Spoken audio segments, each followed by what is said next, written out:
There's an object in your room that rewired the human psyche more than any war or religion ever did. It's not a weapon.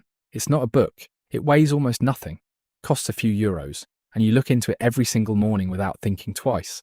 But before it existed, human beings didn't actually know who they were looking at. Not really. For most of history, you could live an entire life and never see your own face clearly.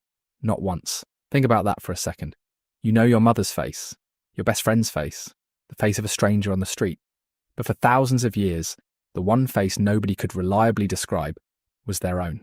Let's go back to the beginning. The earliest reflective surfaces humans used were water and polished stone. Obsidian mirrors have been found in graves in ancient Mesoamerica, dating back over 3,000 years, used by Olmec and later Aztec priests. Not for vanity, but for ritual. They believed the reflection showed something closer to the soul than the face. Bronze mirrors appear in Egypt, Greece, and Rome, starting around 2000 BCE. But here's the problem. Polished bronze doesn't reflect. It smears, it distorts. Every face looking back was warped, dim, greenish, unstable. Rich Romans owned them as luxury items. Everyone else got a glimpse of themselves maybe a handful of times in their entire life.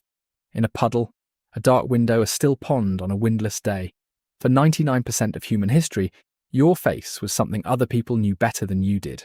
Then, in the 1500s, something changed on a small island near Venice. Murano, Italy became the centre of the glass mirror trade. Venetian craftsmen discovered how to back a sheet of glass with a mercury tin amalgam, creating the clearest reflective surface humanity had ever produced. And here's the detail that gets left out of most history books. The Venetian government considered this technology so valuable that glassmakers on Murano were forbidden, by law, from leaving the island. Some accounts describe assassins sent after craftsmen who tried to sell the secret abroad.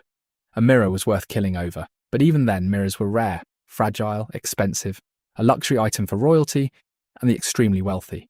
The average person still lived and died mostly faceless to themselves. The real turning point came in 1835 in Germany. A chemist named Justus von Liebig developed a process for depositing a thin, perfectly even layer of silver directly onto glass using a chemical reaction involving silver nitrate. Suddenly, mirrors didn't need mercury. They didn't need Venetian secrecy. They could be produced quickly, cheaply, and in almost perfect clarity.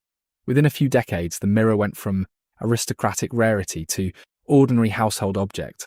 For the first time in the entire span of human existence, an average person could look at their own face clearly, every single day, whenever they wanted. And that's where things get strange.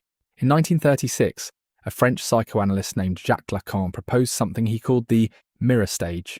He argued that somewhere between 6 and 18 months old, an infant sees its reflection, and, for the first time, recognizes itself as a separate, unified being. Before that moment, Lacan said, there is no coherent self in the way we understand it.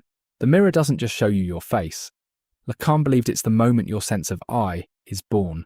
But if the mirror creates the self, what happens when an entire civilization suddenly gets constant, daily access to that mirror for the first time? Anthropologists have documented exactly that. Explorers and missionaries who brought mirrors to isolated communities that had never seen glass reflection recorded strange, consistent reactions. Some people reached behind the mirror, looking for the person hiding there. Some treated the reflection as another individual and greeted it, spoke to it. Some grew visibly uneasy, unable to reconcile the image with their sense of self. It wasn't recognition, it was confrontation. Here's the part that should unsettle you a little more.